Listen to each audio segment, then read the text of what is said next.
All right, sorry about that confusion. Good afternoon, everyone, and welcome to our guest speaker series. We're very excited to have another guest speaker with us today. My name is Mike Winters. I'm chair of our Cultural Heritage Board, and with me I have Miguel Fernandez, who is our vice chair. So today's presentation is the next part in the Cultural Heritage Board speaker series entitled Ventura County Chronicles, Fire, Freight, and Freeways. The intent of the series is to bring to life the important events, influential people, and key infrastructure developments that have shaped Ventura County's history. Part of the Cultural Heritage Board's role in working to help educate the community and share information on the county's history and its historic resources. The series will continue quarterly and is intended to create a space for questions and dialogue, and all sessions are recorded for later viewing. I'm going to turn things over to our Vice Chair, Miguel Fernandez, who's going to tell us a little bit about today's presenter. Thank you, Mike. Today, Andy Ludlum, a veteran journalist who is now a research library docent at the Museum of Ventura County, will explore the rich history of automobiles in Ventura County and the evolution of the freeway grades that helped shape the region's transportation network. By way of background, Andy Ludlum retired in 2014 after a 40-year career as a radio and television journalist, where he was known for his storytelling, covering major events like the rebirth of democracy in the former Soviet Union and China's economic emergence. In his 16 years at CBS Los Angeles, he programmed iconic all-news stations KNX and KFWB. Since 2018, he's volunteered at the Museum of Ventura County, writing both articles and the MVC Then blog, focusing on personal stories to make local history come alive. So with that, please join me in welcoming Mr. Andy Ludlum. Thank you. Well, thank you for inviting me. As part of my volunteer work at the, let me get this. As part of my volunteer work at the museum, as you mentioned, I get to research topics of Ventura County history and then present the articles as on the museum's website as part of the MVC Then blog. My talk today is based on one of those articles about a 15-year period when cars came to Ventura County and changed everything. This period might be best illustrated by a classic Western standoff at the grade. Now, full disclosure, I used AI to create this illustration to help you visualize the standoff that actually happened in 1903. Ventura County Undersheriff William Riley was driving 600 skittish pigs, his Broncos as he liked to call them, from his Caneo Ranch to market in Los Angeles. The pigs had lived semi-wild and they weren't used to people or the noises of modern life. As Riley coaxed his fat porkers up the narrow Calabasas grade, he worried that any sort of sudden scare would send a year's profit running away into the brush.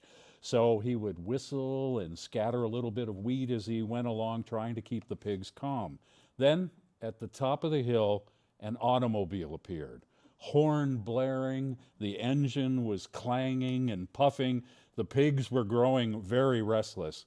Riley galloped forward and shouted, "Stop that machine, you'll stampede my hogs." The driver barked back and said, "To hell with your hogs, your old hogs." It wasn't old, but I'm cleaning it up. "Get out of my way, I'm going through." Well, that was enough. Riley reached into his overalls, drew out a long-barreled revolver, and leveled it at the driver and said, "Now you stop that machine quick or I'll stop it for you." The car went silent. Riley and the driver locked eyes as 600 grunting pigs filed safely past and down the dusty road to market. This is a photograph of the pistol-packing pig farmer, William Riley. He also served one term as Ventura County Sheriff and later became the warden of Folsom Prison. But his story illustrates the somewhat awkward transition from horses to automobiles in Ventura County. This is Main Street in Ventura in 1900. 125 years ago, Ventura was a quiet coastal town surrounded by orchards and ranches and open fields, and sort of like the TV show Cheers, most residents knew each other by name.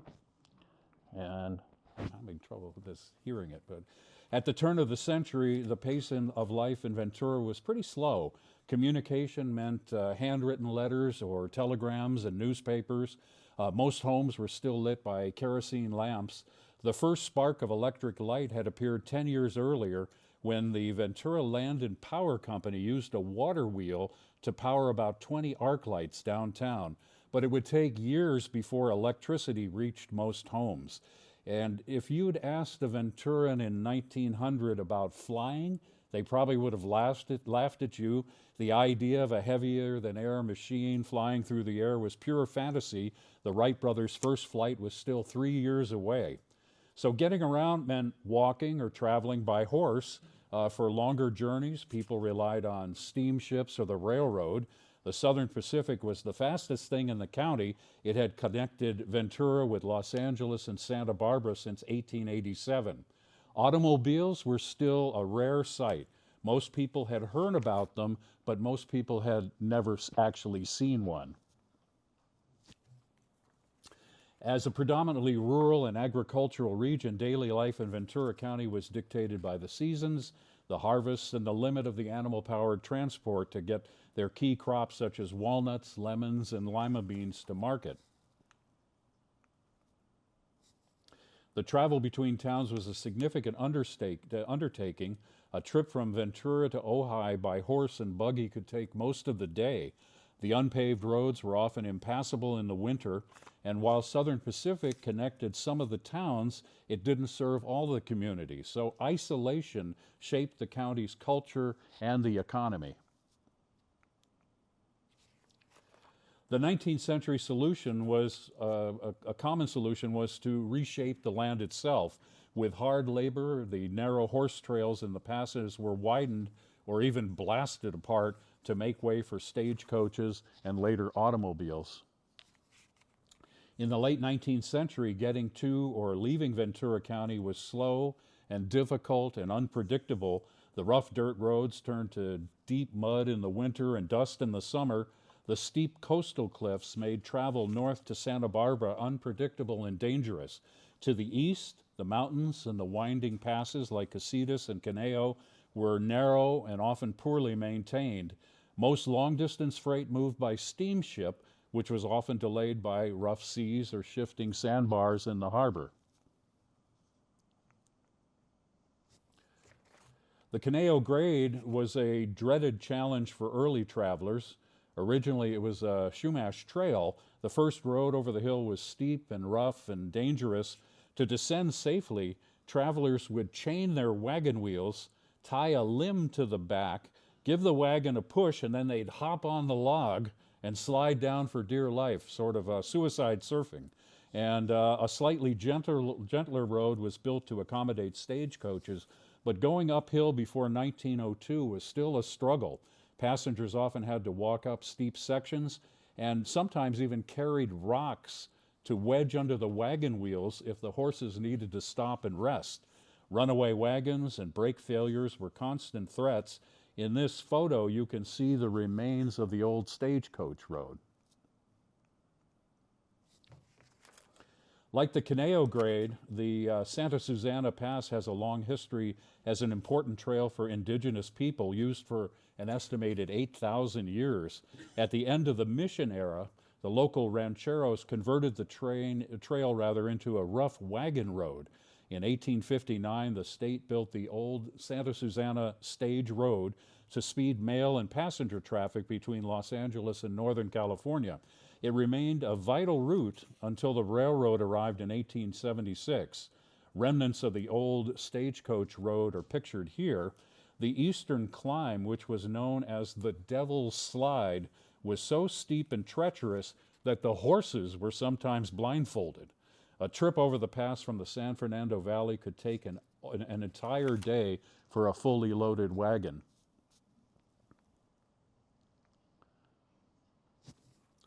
During the heyday of the El Camino Real, the natural trail along the beach was the main route between the Ventura and the Santa Barbara missions.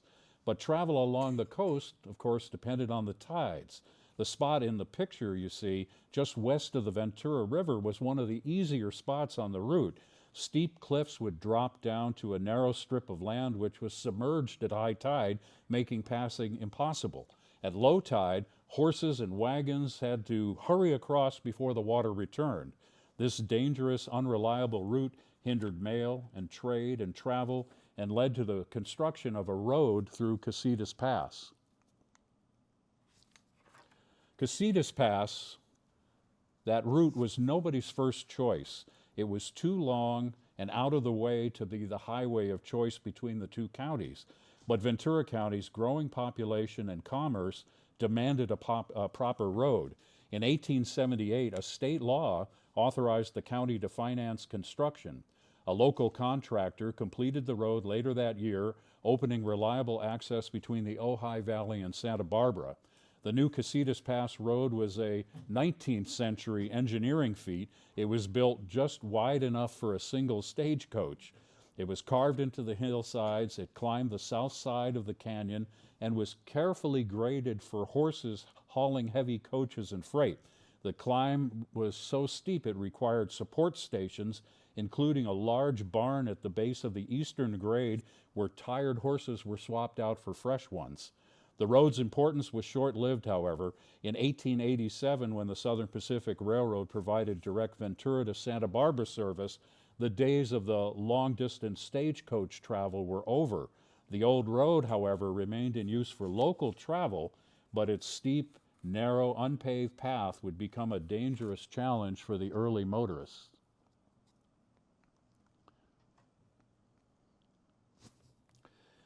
Inventors began tinkering with a horseless carriage in the 1860s.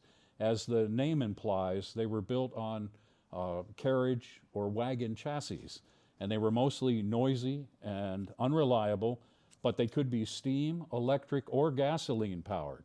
The steam-powered cars were quiet, smooth, and could produce high torque from a standstill, making it easy to start and drive.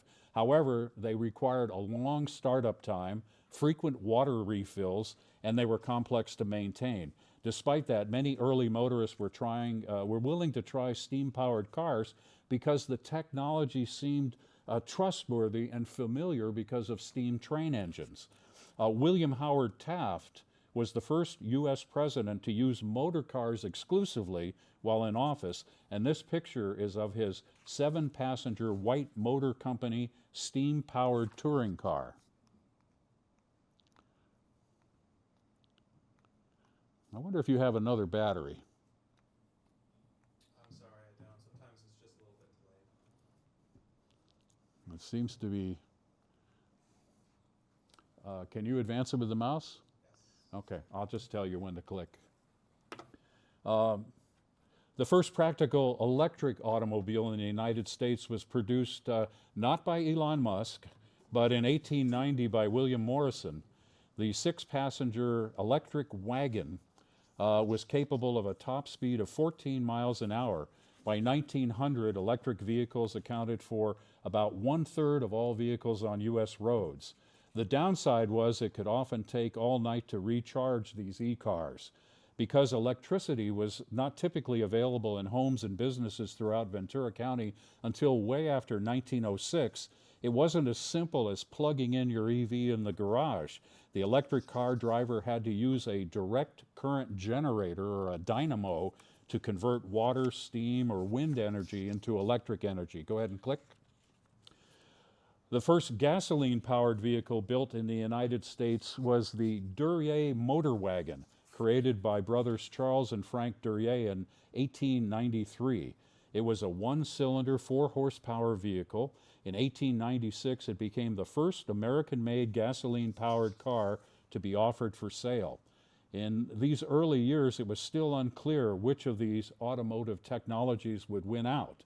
When the Ventura Free Press first reported in 1895 that horseless carriages were appearing in big U.S. cities, the paper concluded that the high cost of the vehicles will prevent their coming into common use for some time yet, but they predicted the horseless carriages would eventually supersede many methods of locomotion now in use, and then the paper went on to rather darkly suggest the only demand for horses would come from the horse meat canning companies.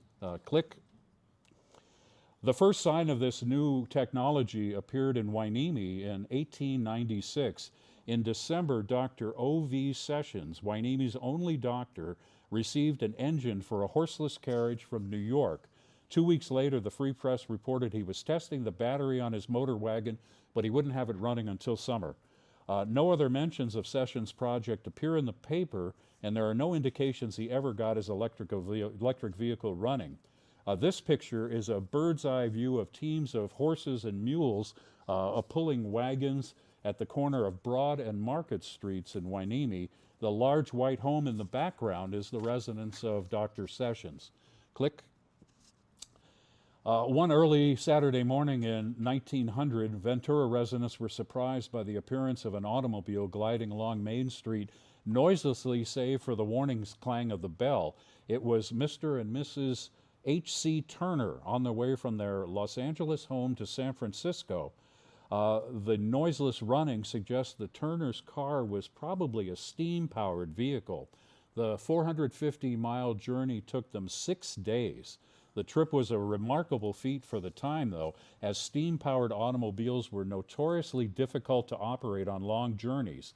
This steam-powered locomobile was equipped with a small boiler that needed to be refilled with water frequently, in some cases every 20 miles, and then required a long warm-up period of 30 to 40 minutes in order to generate enough steam to get going. Click. A.C. Stewart of Santa Paula is believed to be the first automobile owner in Ventura County in 1902. Stewart received a patent for an automobile design in 1899, and he opened the Fidelity Machine Shops in Santa Paula. As a respected businessman, machinist, and innovator, Stewart promoted the technology's viability by adopting it himself. Stewart's car received regular attention from the Free Press, which noted how he is often seen taking a ride in the new automobile of his own manufacturer. Click. Shortly after Stewart, Dr. J.H. Sloan of Santa Paula bought an automobile. The first vehicle owned in the city of Ventura was brought in by H.A. Giddings in February of 1903.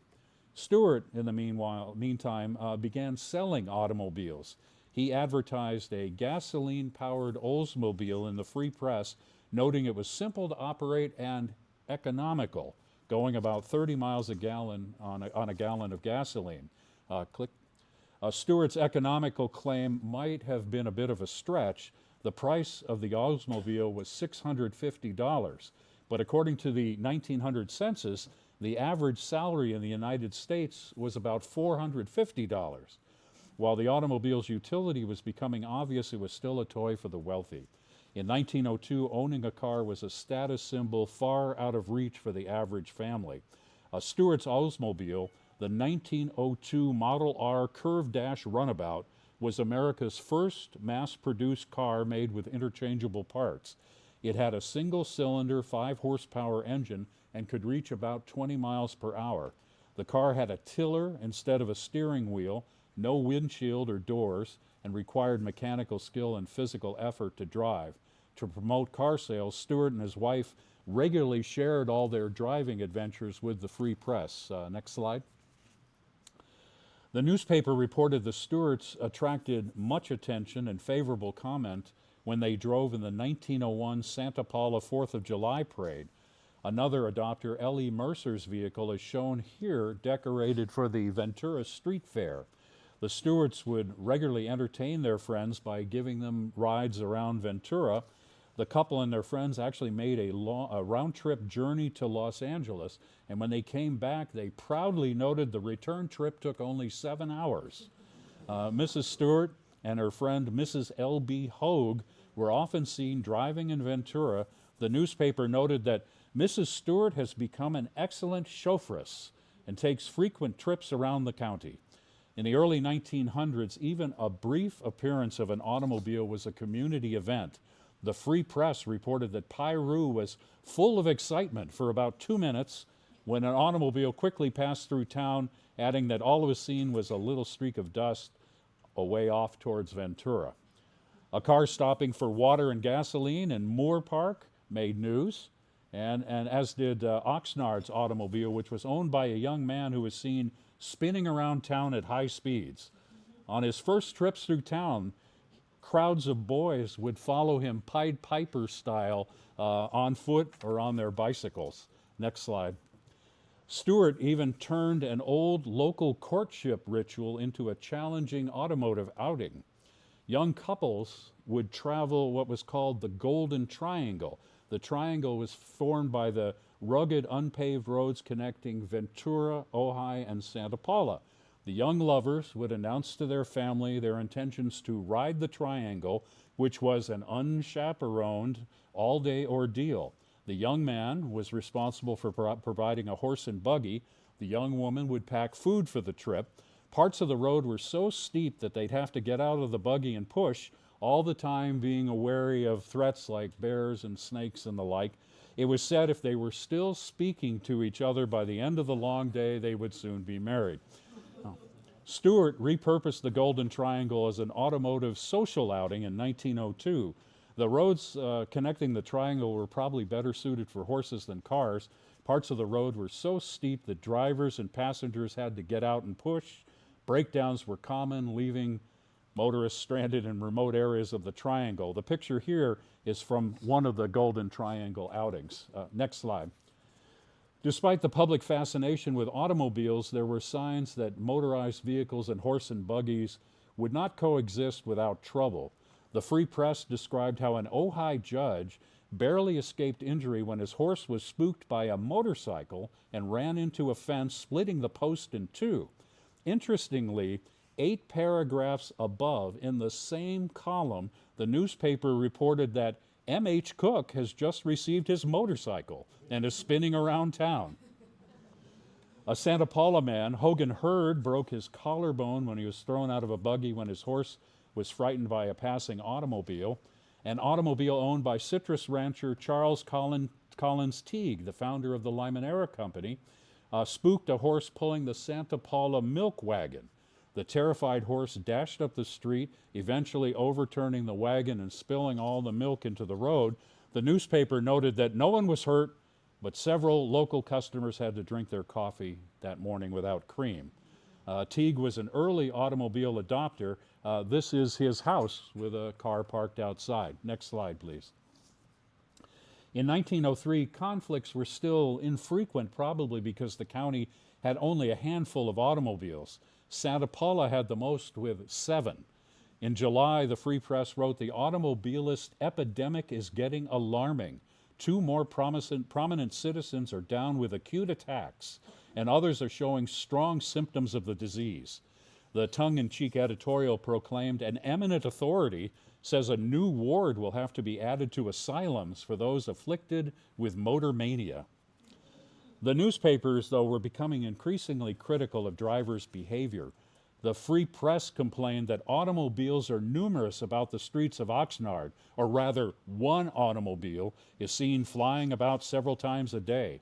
Piru residents were up in arms about the gross carelessness of drivers racing through town.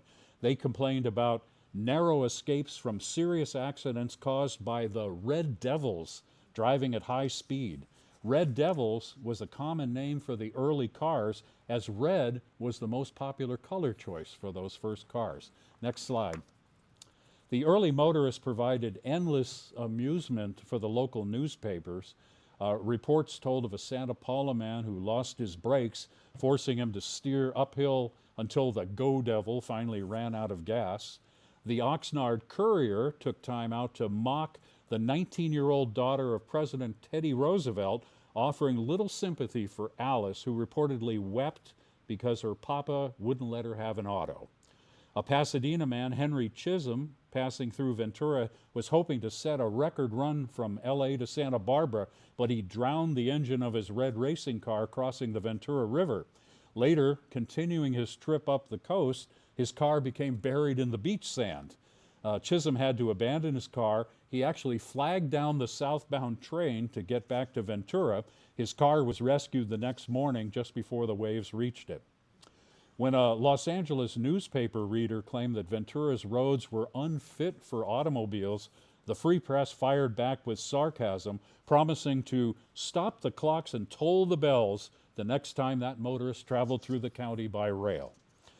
County Supervisor Thomas Gabbert defended local roads. He reminded readers that heavy wagons hauling crops made road maintenance very difficult. A 1904 letter to the Free Press offered a stunning insight about what would be to come.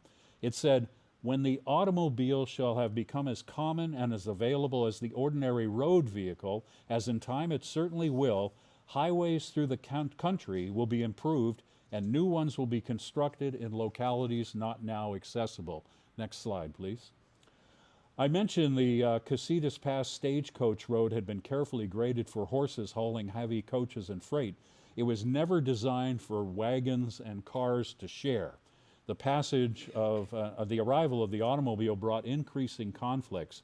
J.W. Taylor wrote the Free Press saying, "We who are not able to own an automobile are forced to travel over the pass in great fear and mental depression due to young men driving autos at reckless breakneck speed."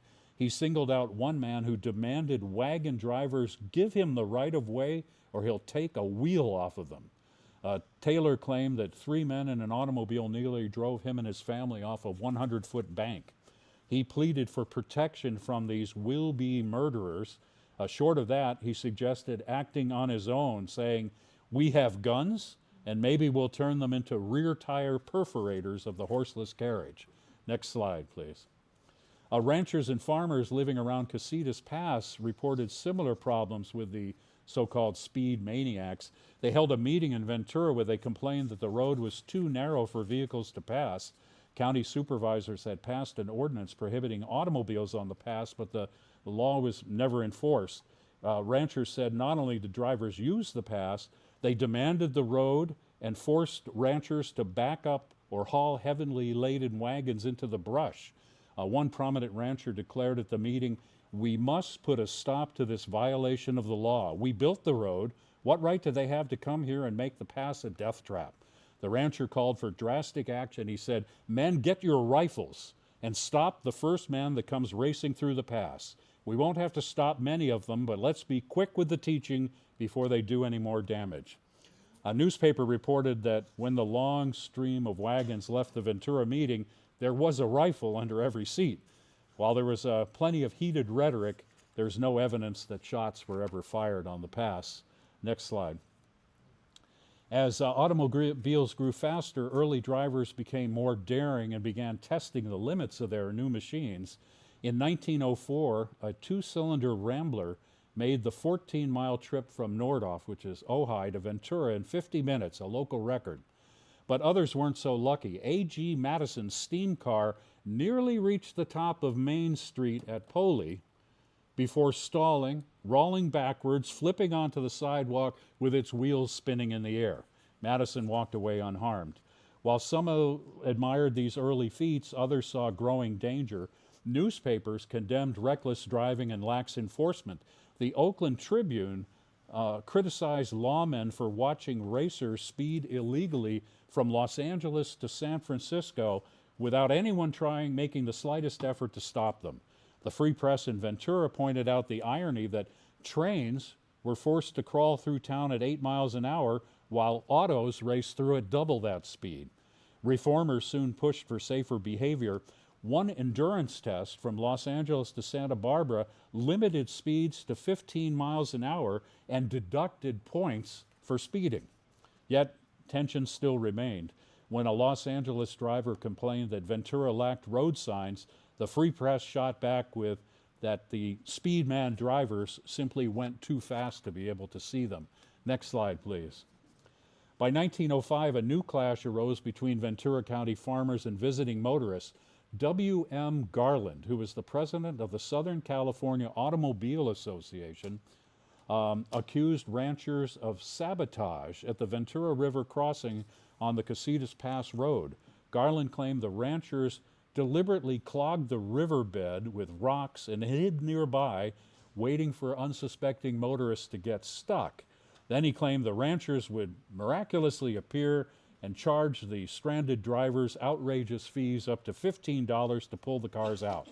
Local resident J.B. Train called the accusations falsehood and explained that the heavy cars needed at least 4 horses and left the rescuers soaking wet from wading in the river.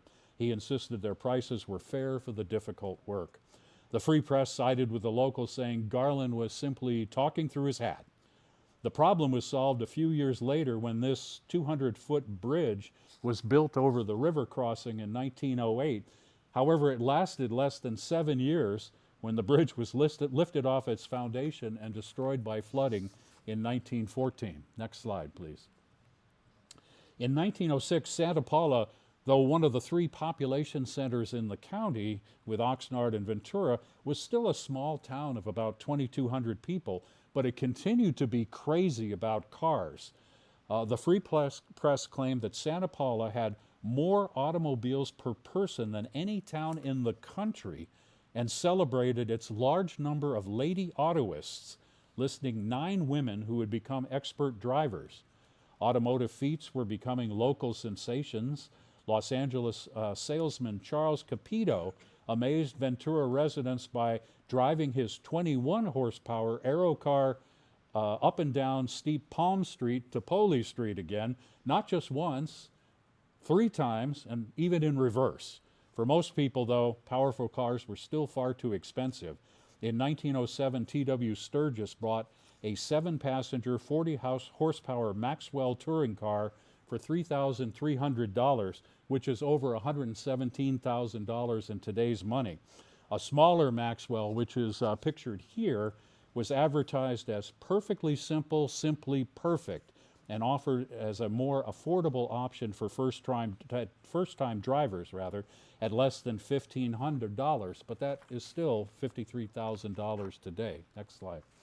Record rainfall in the winter of 1906 and 1907 turned the problem of Ventura County's rough dirt roads into a full-blown crisis.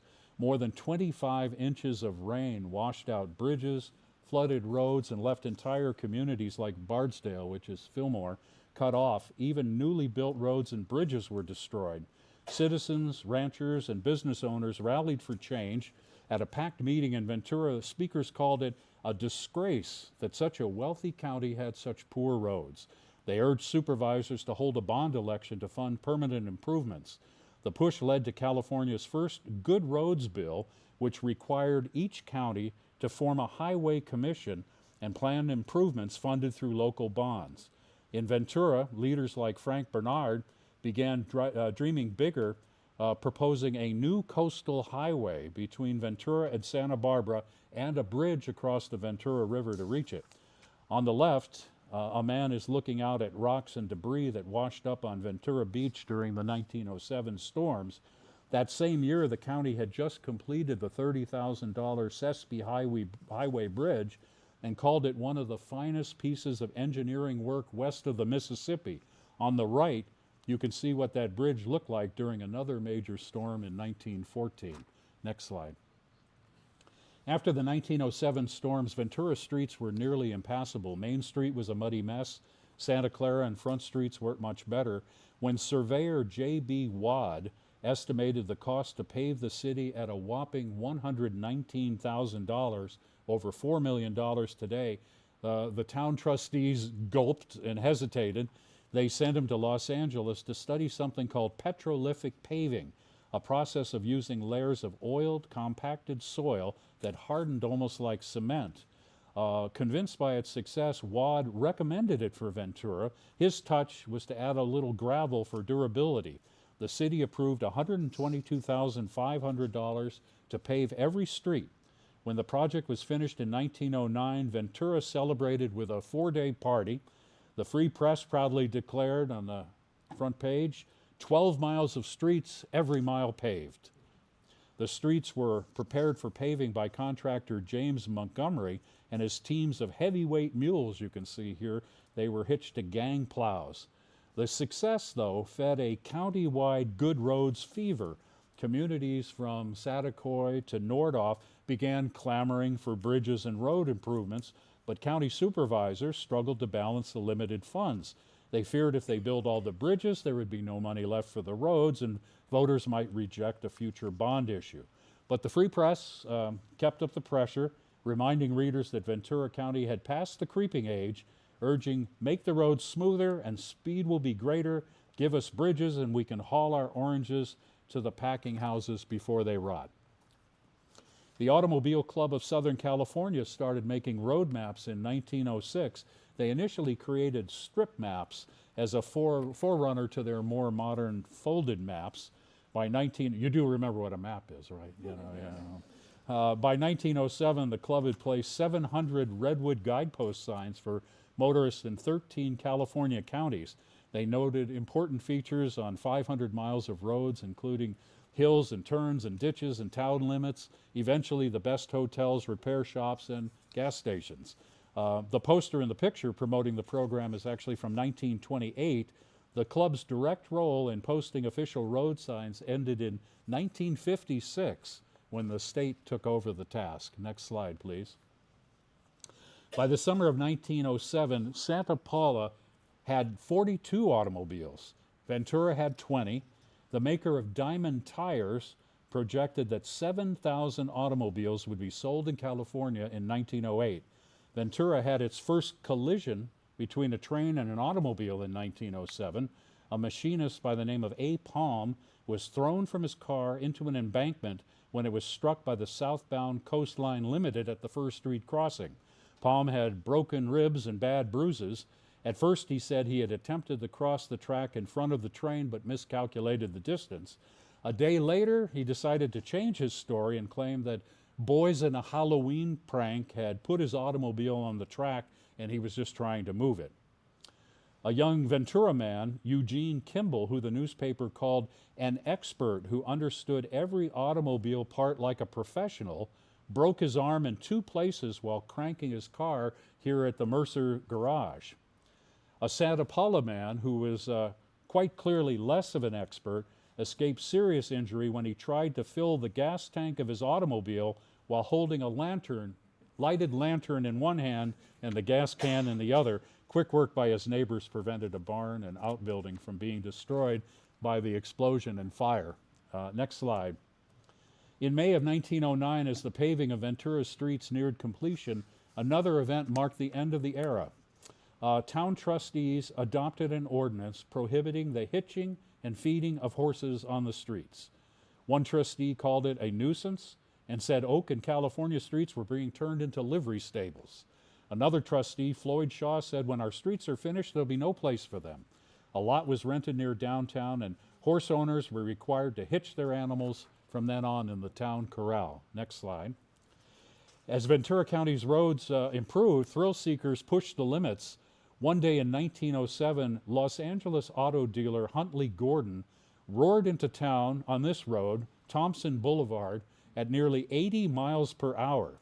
His Stearns racer flew 23 feet through the air over a culvert and skidded wildly at a downtown intersection before tearing north as a pale gray streak in a cloud of dust. The town marshal quickly telephoned Santa Barbara's police chief, who arrested Gordon for speeding there too. He was fined $100 in Santa Barbara and another $100 in Ventura, over $300 today, $3,000 today. Gordon's wild speed run made headlines again when the Stearns Motor Company boasted of it in an ad, hinting that they would pay his fines. The Ventura Free Press was outraged, accusing the company of promoting anarchy and calling for a war on speed maniacs. The editors warned that while few people owned cars, everyone paid for the roads and everyone's safety was at risk. Next slide, please. With faster automobiles, Ventura leaders tried to keep order. In 1908, town trustees set a 10-mile-an-hour speed limit in most areas. They allowed 20 miles an hour on Thompson Boulevard, which matched the state speed limit. Oxnard followed the next year with a 15-mile-an-hour cap. This is a picture of the first car owned by the county sheriff's office, but it was never used to catch speeders. By 1909, frustrated residents decided to take matters into their own hands. 5 men, W.H. Barnes, James Carruthers, Fred Foster, A. Poplin Greenfield, and Bed Dudley, went before the county supervisors demanding stricter enforcement before some child or someone else is killed on the avenue. Poplin, a longtime critic of reckless drivers, began timing cars on Ventura Avenue with a stopwatch. His efforts led to the first speeding arrest when Ralph Ogilvie was fined $10 for driving over 40 miles per hour. Soon more citizens joined the Avenue detectives, proudly clocking anyone exceeding over 25 miles an hour. Next slide. When Santa Barbara auto dealer A.W. McCready was charged with speeding on Ventura Avenue, he pleaded not guilty and brought a man to court claiming to be a representative of the Auto Club. They accused the judge of imposing unduly harsh fines and even threatened to have Ventura taken off the automobile map of California. McCready claimed he couldn't have been speeding because his car's clutch was slipping and he was only trying to control the engine. But remember our citizen speed cop, A.G. Poplin, stopwatch in hand, he testified that he'd clocked McCready driving at over 30 miles per hour. McCready's attorney mocked Poplin and warned that Ventura might get a black eye among the state's motorists. But District Attorney Don Bowker, who's pictured here, fired back that he'd rather be blackballed from Los Angeles to Santa Barbara than have one woman or child lose a life. The jury agreed and McCready was convicted. Next slide. By the end of 1911, Ventura County had 600 automobiles, up from just a few dozen a few years earlier. Another 300 cars were expected to be purchased in 1912 as prices were dropping fast. That basic runabout that sold for $900 in 1910 cost only $590 2 years later. When Henry Ford introduced the Model T in 1908, it revolutionized car ownership. By 1913, Ford was producing a new car every 3 minutes, and by 1916, the price had fallen to $360, eventually dropping as low as $290. Cars were no longer luxuries. They were becoming an affordable necessity for the average Ventura County resident. Next slide, please. Few projects excited Ventura County residents more than the dream of a coastal highway linking Ventura and Santa Barbara. Locals wanted a year-round route that was safer than Casitas Pass. But because the land lay entirely in Ventura County, Santa Barbara couldn't help out with its tax money, and the thinly populated Ventura County coastal area offered little tax support. 5 Santa Barbara businessmen even proposed building a $200,000 private toll road, but Ventura County supervisors rejected the idea. By 1911, Ventura County civic leaders began raising private donations for what they called one of the scenic wonders of California. The Free Press claimed it would outshine the Italian Riviera. The proposed sea-level road would replace the Casitas grade, cut 9 miles off the trip to Santa Barbara, and cost about $100,000, with Ventura County pledging half. By late 1910, hopes shifted to state funding.